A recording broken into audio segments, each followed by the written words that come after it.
নমস্কার বন্ধুরা, রমার রান্নাঘরে সকলকে স্বাগত। আজকে দেখুন আমি একটা হালকা পাতলা খুব ফুলকপি আলুর একটা তরকারি দেখাচ্ছি। একদম মানে এত গরম পড়েছে, অসম্ভব গরম, কিছু ভালো লাগছে না খেতে। তার জন্য আমি এই হালকা পাতলা একটা রান্নার রেসিপি নিয়ে এসেছি। এটা আপনাদের প্রত্যেকের মানে করে খাবেন, প্রত্যেকের অসম্ভব ভালো লাগবে। আর কোনো বেশি মশলা না, কোনো বেশি তেল ঝাল না, অথচ খেতে দুর্দান্ত হয়। কিভাবে আমি রান্নাটা করছি সেটাই আপনাদের দেখাচ্ছি। এই দেখুন আমি কড়াতে তেল দিয়েছি, সর্ষের তেল দিয়েছি কিছুটা। আর এই আলুগুলো দেখুন এরকম কিউব করে কেটে আমি একটু হালকা ভেজে রেখেছি, আলুটা একটু ভেজে রেখেছি। আর এখানে দেখুন আমি ফুলকপিটা নিয়েছি, একটু গরম জলে ভাপিয়ে নিয়েছি। যেহেতু এখন অসময়ের কপি, ওই জন্য একটুখানি ভাপিয়ে নিয়েছি। ময়লা থাকলে, কিছু পোকা টোকা থাকলে সেটা বেরিয়ে যাবে। আর এখানে দেখুন সামান্য একটু আদা আমি গ্রেট করে নিয়েছি, আর 1 চামচ ছোটো চামচের 8 চামচ জিরের গুঁড়ো, সামান্য একটু লাল লঙ্কার গুঁড়ো, এই দিয়ে আমি এটা জল দিয়ে আমি মশলাটাকে পেস্ট বানিয়ে রেখেছি। আর কিচ্ছু লাগবে না এতে, হালকা পাতলা একদম মানে অসম্ভব সুন্দর এই গরমের দিনে খেতে লাগে বন্ধুরা।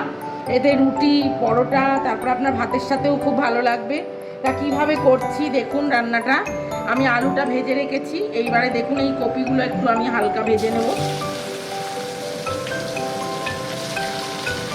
এই যে দেখুন বন্ধুরা, কপিটা আমি ভেজে নিয়েছি। এর থেকে আর বেশি ভাজতে যাব না, তাহলে পরে পুড়ে যাবে, খেতে টেস্টটা বাজে হয়ে যাবে।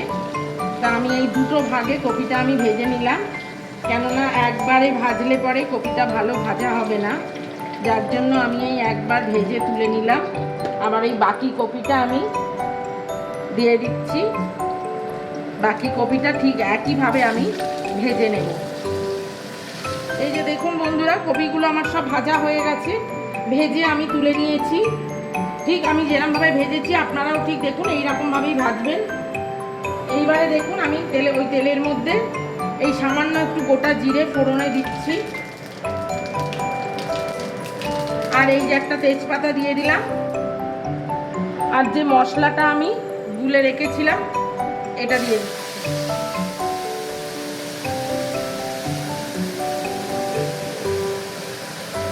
এটা ধুয়ে দেখুন আমি সামান্য একটু জল দিয়ে দিচ্ছি,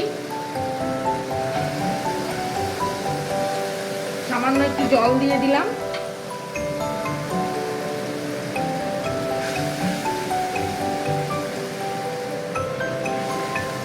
যাতে মশলাটা পুড়ে না যায়, ওই জন্য একটু জল দিয়ে দিলাম।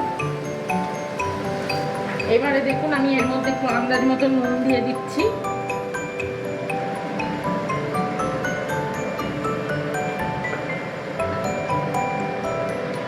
একটু হলুদ দিয়ে দিচ্ছি,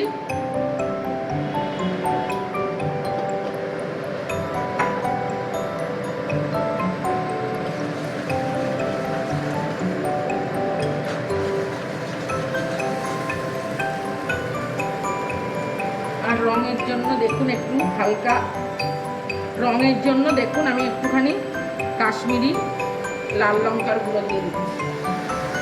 আপনারা মনে করলে বন্ধুরা এতে টমেটো কিংবা একটু টক দই দিতে পারেন, কিন্তু আমি ওসব কিচ্ছু দিইনি, একদম হালকা পাতলা করে করছি, ওসব আমি কিচ্ছু দিইনি।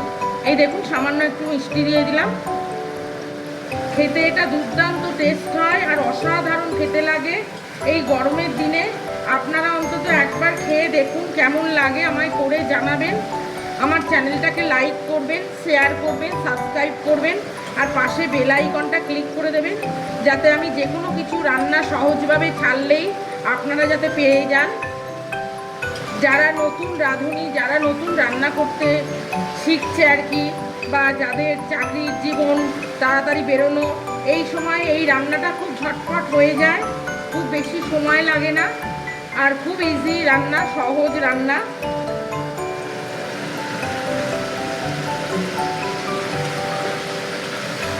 এবার দেখুন এইগুলো একসঙ্গে দিয়ে আমি একটু কষিয়ে নেব।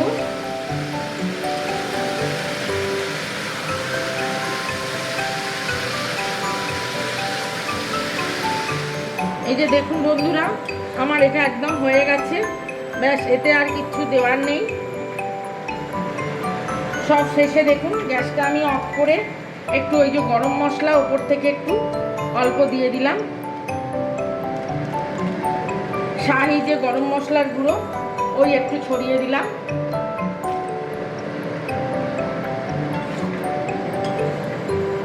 ব্যাস, আর আমার এতে কিচ্ছু দেওয়ার নেই। দেখুন আমার তরকারিটা পুরো হয়ে গেছে, কত সুন্দর দেখতে হয়েছে দেখুন বন্ধুরা, আর খেতে অসাধারণ, একদম হালকা পাতলা। এই গরমের দিনে ঠিক আপনারা এরকম করে খান, কেমন লাগে আমায় জানাবেন। আমার চ্যানেলটাকে লাইক করবেন, শেয়ার করবেন, সাবস্ক্রাইব করবেন। আজ তাহলে এই পর্যন্ত, নমস্কার।